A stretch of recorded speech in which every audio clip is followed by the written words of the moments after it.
Hi there, I've got another video for you today. This is Simon, and this is Dungeon Pets. This is a game I played yesterday by Vlado Shuttle, and it's by Czech Games Edition, and I'm going to be predominantly giving you an overview of the game. That's because there's a lot of rules explanation. The game itself isn't necessarily overly complex to a degree. You do need to think a lot about a number of things that do happen in a game, but the main thing you need to be considering is just being aware that there are a number of things that can occur in the game, a number of things you can do. There's a lot of pieces in here too. And the point of this video is just to familiarize yourself with various things you can do and the reasons why you might want to do them and why you might like the game. You have different boards. It's like a little millipede coming out. Let's play with this little chap here. So what's the game about?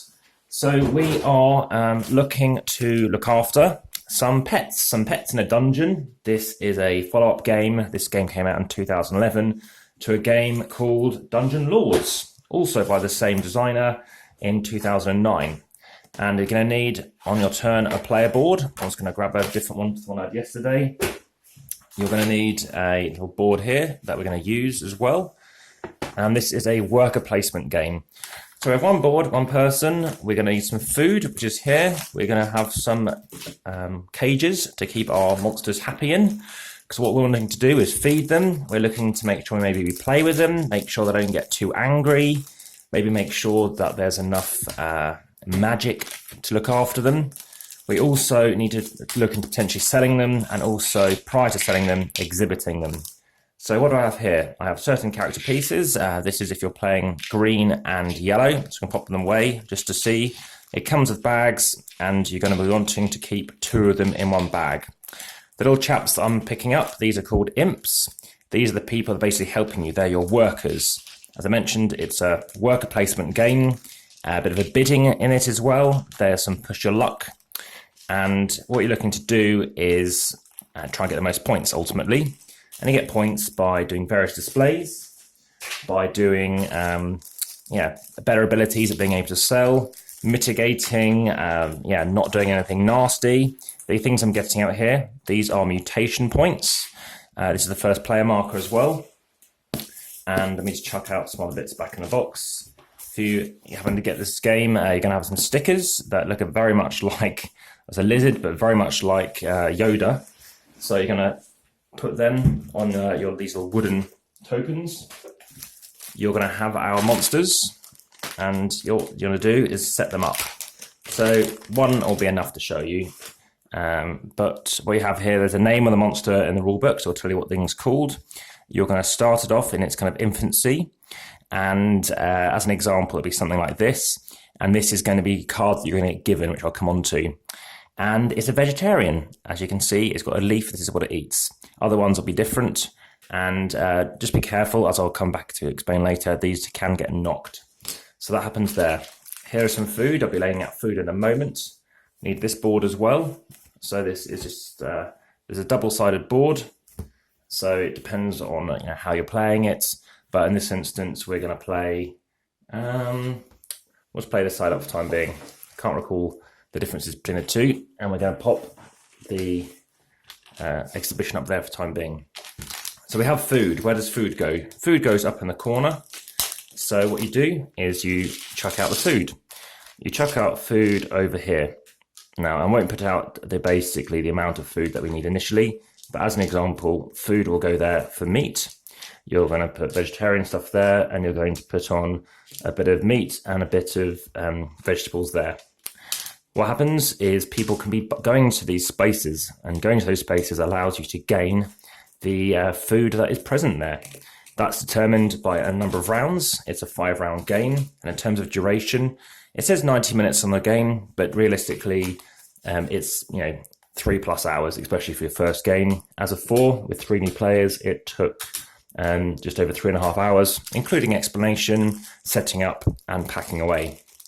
Over here, what I'm opening, these are the exhibition tiles. This is what we need to do to satisfy the need of maybe trying to show it off to some owners, let's say.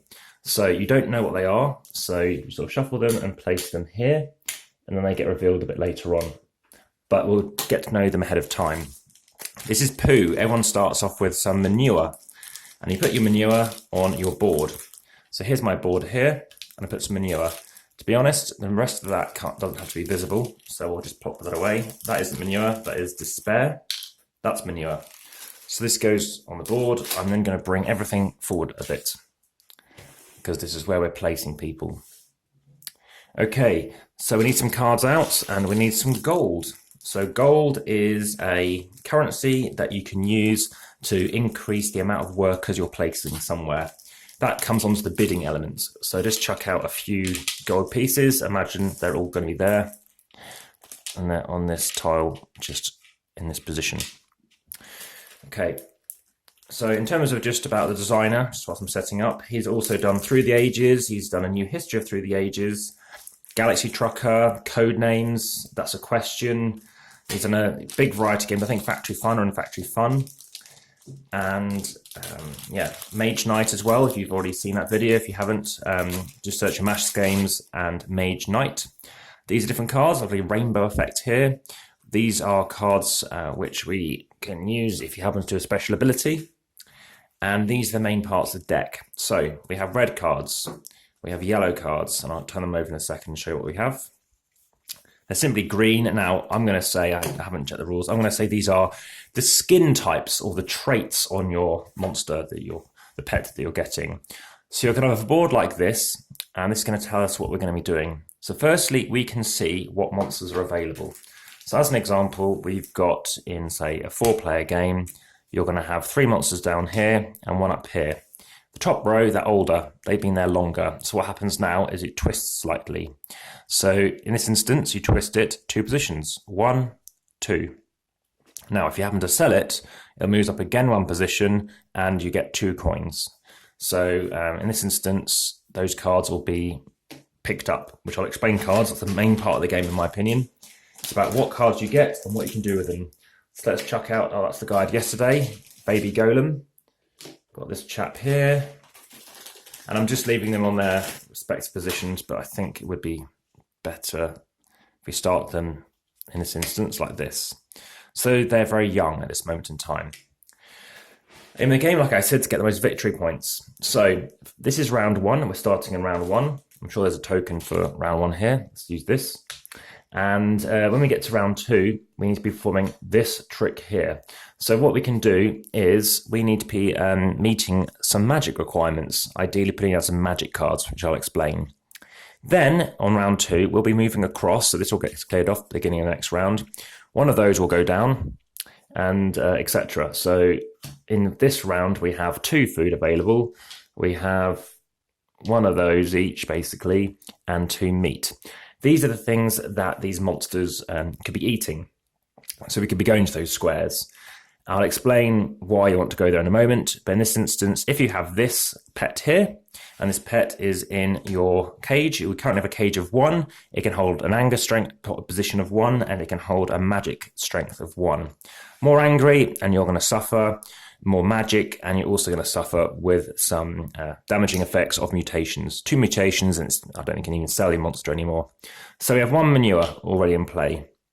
So in this case, he will need, or she will need, some vegetables, vegetables, vegetables or meat, vegetables or meat. So we've seen what's available. We now put out the respective meat and stuff, and then we start on turn player order. So imagine I'm starting, I take this counter, I then get 1 of these cubes.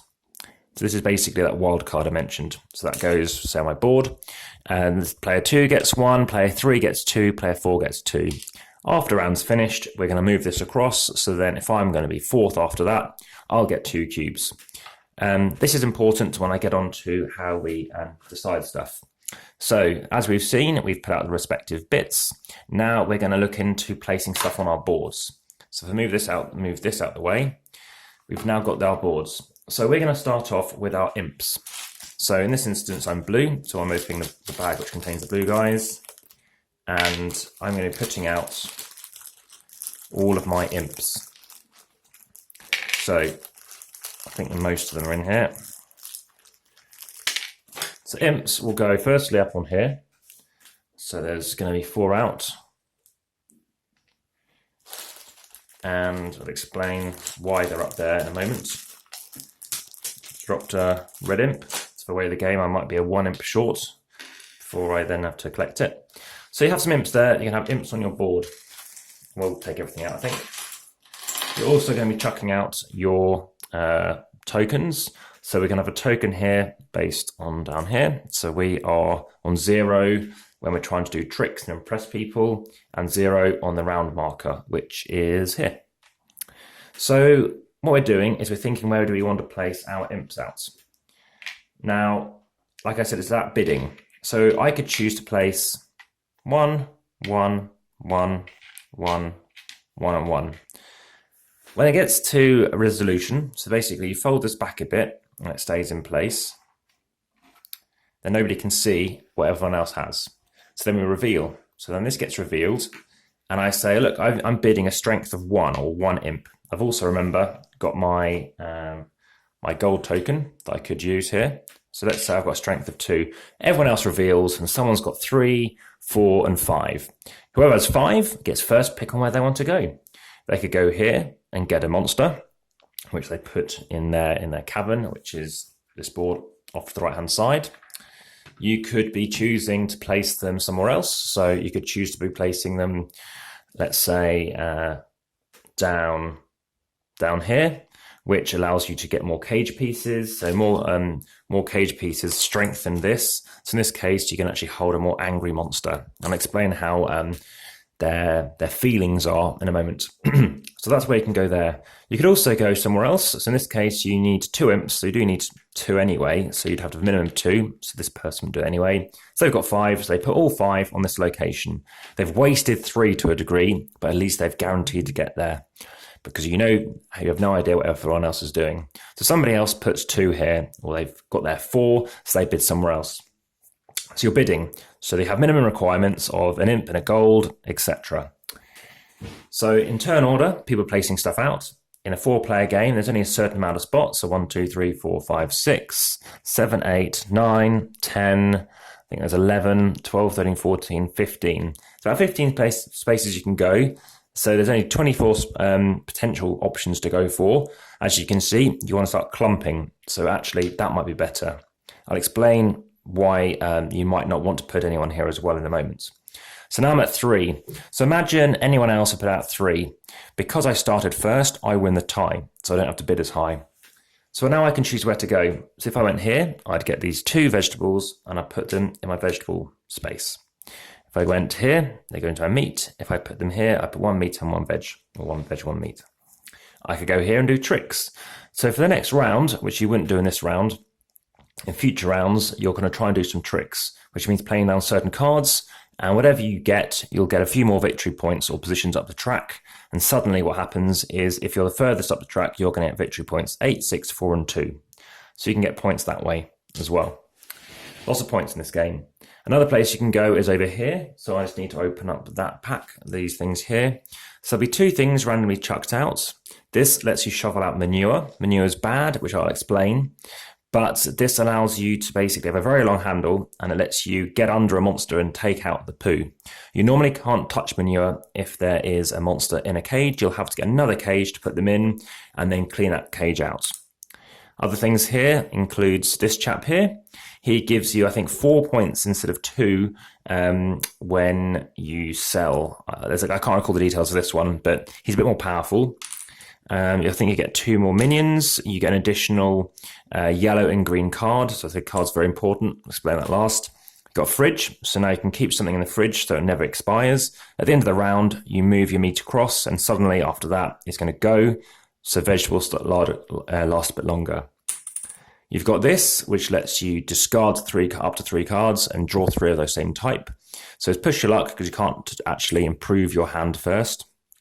And here again, green and red ones, etc. So there's lots of different types of things you can go for. I happened to go for some of those before. And then the whip, he basically moves half a space forward, so you could win ties that way. So that's most of the places covered. We have over here, it's as if your monster ever gets injured because it's more angry than the cage, you've been hurt by it, then you want to try and heal yourself at the doctor's surgery. I won't talk about going to sleep. We didn't happen to go to sleep in the last game. Another place you can go is down here. If you go down here, you can get ×2 points when you happen to resolve how good you are in a show. So whilst we're not going to show you round 2, I'll show an example of what happens in that round. And finally, you could go here, which is ×3, so 3 times the amount of points you'd get. So imagine we've placed everything else out. We're now going to take respective cards. So you take one of every card. So I'll take one of these, one of these, one of these, and one of these. And I'm going to look at them and explain to them a bit. Now, let's start them top to bottom. So the most common type of card, I think there's 24 here, you have a 50% chance of getting food. So some of these monsters require food. As you can see, they might have some requirements. Sometimes you don't have to worry about them. So in this instance, he might need a bowl full of food to be fed. So 1 food is good for him or her. In this instance, anger. So red cards are normally angry, but you might get an even chance, or a slightly even chance of getting something to play with, which is the cotton like balls of string, which I'll show a card in a second. You could get more bowls, you could get poo, so basically it poos first before anything else happens, or it could get diseased. A bit of disease is all right. It's just, I'm not saying it's character building, but it's not going to die yet, or despair. But who wants to buy, an ill animal? Over here, we've again got play. So play is most common in that category. It could have a bit of magic, it could get a bit of food, or it could start actually being a bit unwell. Maybe it's overhurt itself by running into a wall. They've got magic cards, but they also could be angry, a bit of play, and a bit of despair. So of my 4 cards, I have a look at them, and I think, all right, so if I happen to buy one of these, so I happen to be lucky in placing enough of these out, clumped, to get one of these animals, I can take it up and I put it there. So this is what we're doing. We're getting our cards. You then get extra cards based on the kind of animal that it is. So in this instance, I now get a green, purple, and green. So I get a green, so it's angry, potentially, purple, and a green. Now I just want to show you what these play things look like. Here we go, ball of string. So basically it wants to play.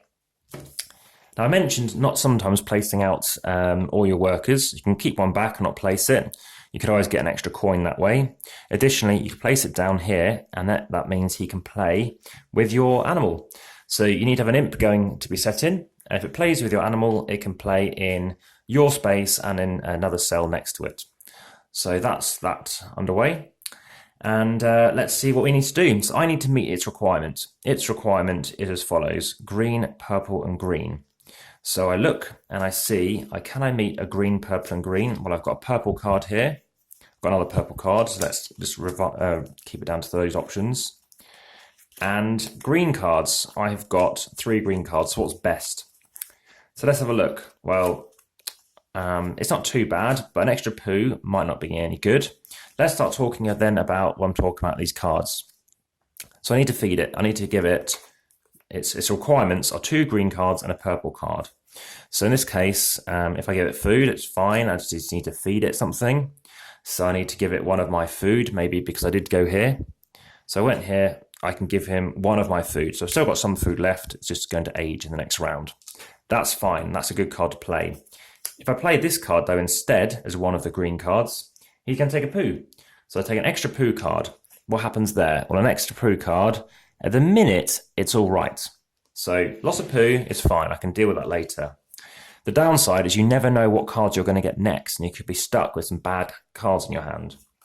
So what else do I have? I've got a final option for my green card. It is a bit of anger. Is anger okay? Well, in this instance, let's have a look. If you have fewer anger or more anger than I think the amount of cages, the strength that it is, then that's where you're going to potentially lose your monster.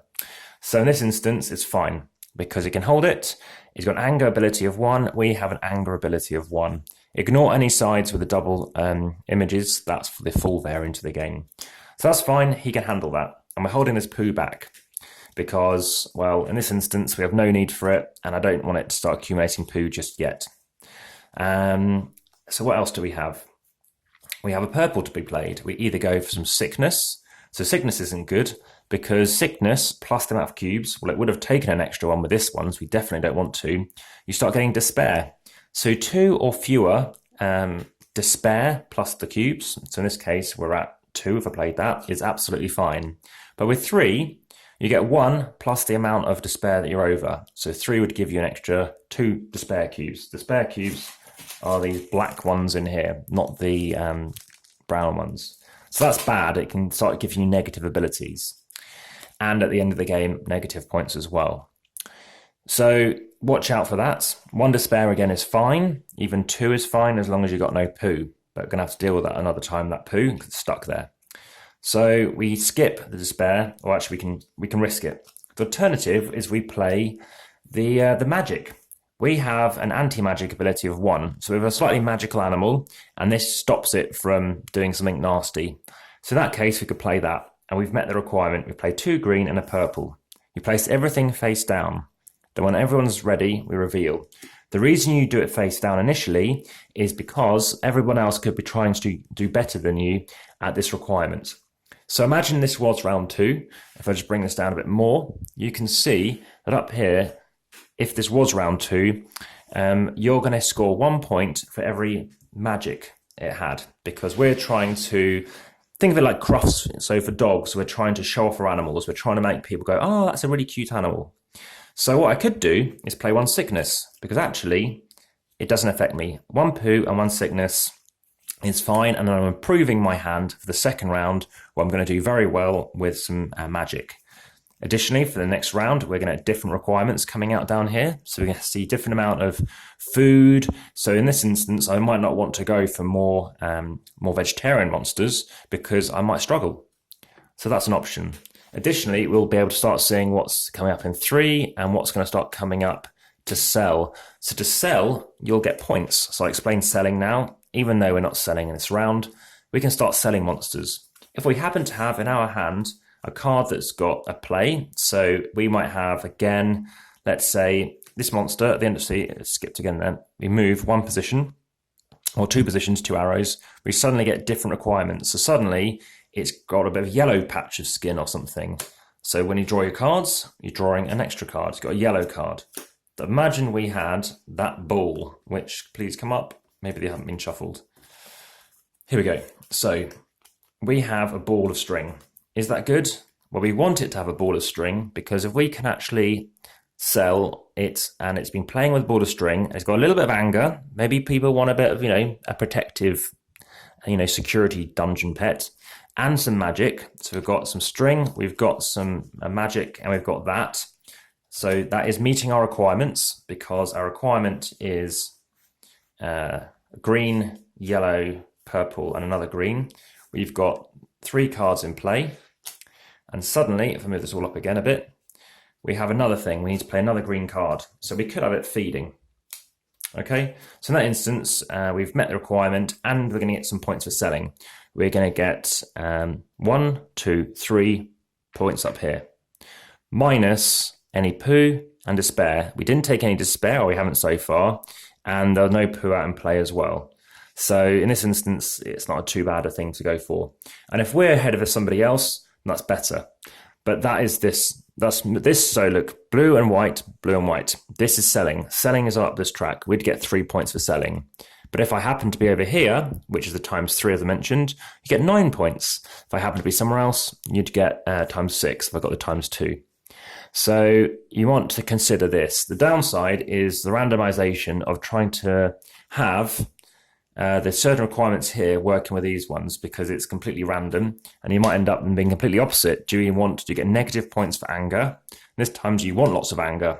So you want to try and sell it or get it really angry, but you need to make sure that your cage can handle it. So you need to start thinking about getting some dungeons, which I'll show you in a moment, some new cells, but also managing that. So let's try and find another different one. Here we go. This one wants poo and magic. But if you had poo as well, the downside is you're going to end up with, let's find the one that's better for this. So this one is mutations, which isn't good. Despair, let's have a look if there's a different one here. Anger, there must be an anger one in here somewhere. Okay, so some of them, they don't want feeding. So in this case, it's you don't want to be feeding it, so you don't want to be chucking in some green bowls. So you might not want, well, as green is most common in the green section for these bowls, You might want to consider a monster that doesn't have that. Go heavy on that, needs to have some disease, and it needs some anger. So sometimes these things clash, sometimes you can work with them, sometimes you have to choose your battle. But you need to consider how many you want to commit. So in your next round, do you want to start thinking about a certain monster to go for? And there's only a certain amount you can get for monsters. Do you want to start thinking about getting some coins, which allows you to, boost up an army particularly? Do you want to start getting some food in advance before it runs out? Because otherwise, if you can't feed it, then it's bad for it as well. Do you want to start thinking about a display? Do you have something particularly good that you want to get in on? And then let's just quickly talk about these cells. And then that's the majority of things work. I'll explain about final scoring. So we chuck out 3 of these. So this one can't take any anger, but it can hold lots of magic. Same for that one. And that is very well protected. It is 3 anger, 0 spells. So this sometimes they can have extra abilities. It can meet its food requirements. So maybe it's like auto-generating food or food just wanders in. Let's call it that way. And that's how it works. So final scoring, you then see how many coins you have. So for every gold coin, that is worth half a point. So that's how that happens. You've then also got food. So if you've got any food left over, you get a point for each one of those, plus these extra cards here. So you can go here and it's an option to go for. If you have any monsters left on your board, you're going to get points for each of them, or 2 points for each one.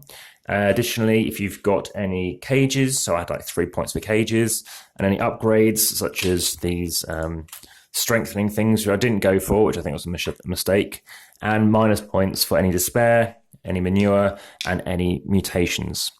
So if you happen to have a monster and it's got level 2, so it's got 2 mutation cards or two bits of 2 spell cards, and you've only got a ability to hold 1 of those because this is anti-magic, it's going to take a mutation. So suddenly this is mutated. That's bad.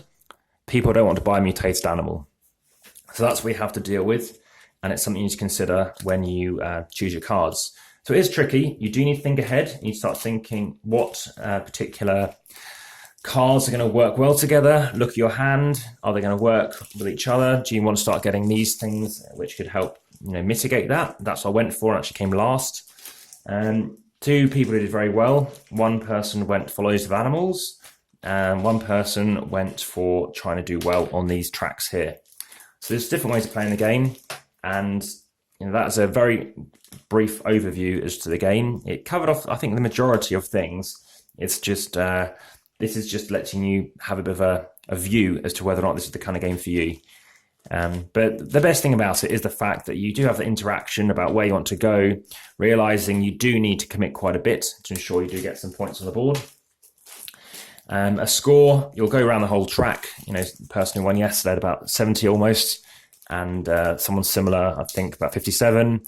I finished, I think, in about the 40s, as did somebody else. The reason I did a bit poorly was, in particular, I wasn't informed in detail about despair. So despair is a negative when I had a multiplier, and he didn't inform me about when despair goes away or exactly how the cards worked. But many questions were asked through those 5 rounds, so it's not like it's a game that you can really hone on your first attempt. But everyone was very keen to give it another shot. It is still in print, it seems. I haven't done a bit of research, and it's still available. And in this instance, you might want to consider checking it out, especially if you like his other games and if you like worker placement.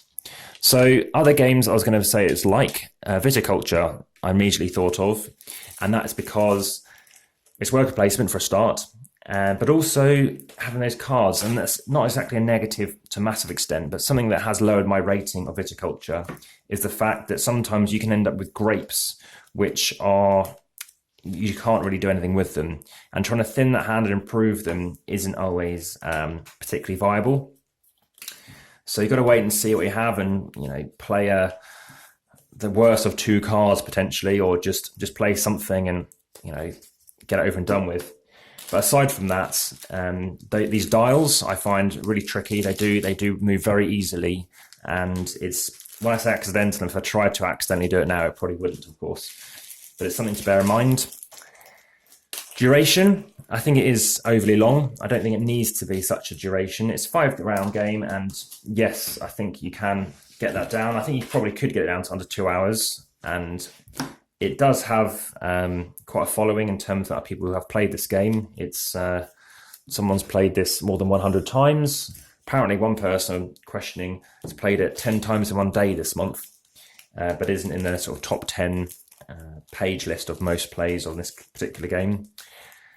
The reason why I think it is so complex is there's so many things that need to be mitigated, and hence that they've got so many cards and so many choices to make sure, well, that's no longer overpowered, and you kind of need that to go with that.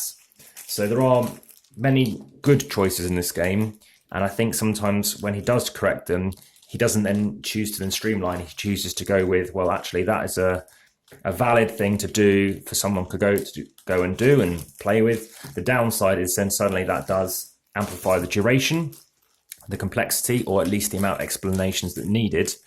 And I know of other videos whereby they've seen this game explained in late 30 to 50 minutes. So it's a game that you need to be wary of and where you can actually play it. I do like the fact these boards do stay kind of in position when you're doing your stuff. They don't need too much guidance. Cute, and the artwork's very good. Initially, though, I think it could be slightly clearer, at least if it's your first play, of exactly where you can go, and maybe a little cheat sheet about where you can go. But the iconography is very clear about how things resolve. So that's very good. You also can lose points for mutations. You can lose 2 gold chips for doing that. I like the fact that you've got these engine building stuff early on as well. And whilst you have space for 4, I played with between 2 and 3 monsters at any one time. You can only sell 1 monster in a round as well. So again, it's unlikely you're really going to lose out in that respect. There is an expansion called Dark Alleys, which I haven't played. And again, based on how often you're going to play this, it's going to come down to a few factors. But the key one is who to play it with, who obviously likes it, and how often you're able to have that time, especially that first game, just to make sure that they're going to be familiar with what's happening. I've got the scales ready to weigh as well. I can just briefly tell you about some other games. So plan is to potentially play this again a couple of times even today. Other games that are coming soon, if you're just watching this before the next video is uploaded, it's likely to be Crown of Amara, the review of that game, which I'm very looking forward to bringing to you. Additionally, thank you and welcome anyone who's the new subscribers. And yes, if you're not, please do support and subscribe. I think about 95% of viewers aren't subscribers at present, but I'm guessing they're getting some form of notification that there are such videos are still being posted. Other videos, getting some other games arriving. Need to check on some other ones. Pyramids by Brett J. Gilbert and Matt Dunstan. That I was given to play and learn earlier or yesterday when I was playing this. So I look forward to learning that, potentially de-shrinking it, but it looks like it has already been played apparently. And it's about a 30-minute game, set around the pyramids, tableau building, kind of abstract game. I think these boards can start going away. So these are double-sided. I don't know the detail of them. And if you do have any comments prior to me next playing it, which may well be in under an hour and a half, I'll be more than welcome to hear them. In terms of, some of these bags, obviously, they've gone a little bit. And I don't know if the artist, I think, was present in a different game. I think he was in the other game that is in the series, Dungeon Lords. As far as I know, apparently this is more well received, and in terms of the ratings on BoardgameGeek, we're talking 7.4 for the other game, and this one's 7.5. So it's very close in that respect. And this actually was secondhand. A friend got it from the Games Expo. So, good price. £25, considering new it's slightly more than that still. So it's interesting to know it's still in print. I guess Czech Games Edition, just because the amount of games they're doing, or maybe, who knows, it looks as if it's not on a particular reduced price, so they're not worried about the stock running out. It's just again, I wouldn't call it an evergreen. It's a game I don't hear about. I haven't seen it played before anywhere. So that suggests it's got its niche crowd, and I think that comes down to the fact that it isn't a game you can play willy-nilly. It needs to be at someone's house. That's why you wouldn't normally see the exposure, and might be why I wouldn't see it in so many videos. I don't know why that wouldn't be the case, but both that and in Instagram posts or something like that, might just be the clientele who's playing them, and they wouldn't consider posting such images. But when I did upload images, within seconds I was getting likes for this game, so it seems to have a bit of an undercurrent as to people liking it. Plenty of pieces, but it is pretty easy to put away, all these little bits. It's Kallax size box, so it goes well with all the other Czech games and all other games as well. Yesterday I also played Kung Fu Panda, so I've got an extra baggie here so I can look into that later. But the boards seem to stay quite well together, and the insert can stay and remain. And that is Dungeon Petz. So I'm not sure what Vlada's working on presently. I can just have a quick look. That's pretty much as I explained it. Everything's laid out in the box, and it says 14 plus. Yeah, it's been nominated for a number of things. It didn't seem to win anything, which maybe why it hasn't stood out, which is why games such as Codenames did so well. It's nice that it's getting that respect, and that is total weight. So just under 1.5 kilos for a very taxing game, compared to most games, at least in general, depending on obviously who watches this. So thank you very much for watching, and I look forward to bringing you another one very soon. Take care very much. Goodbye.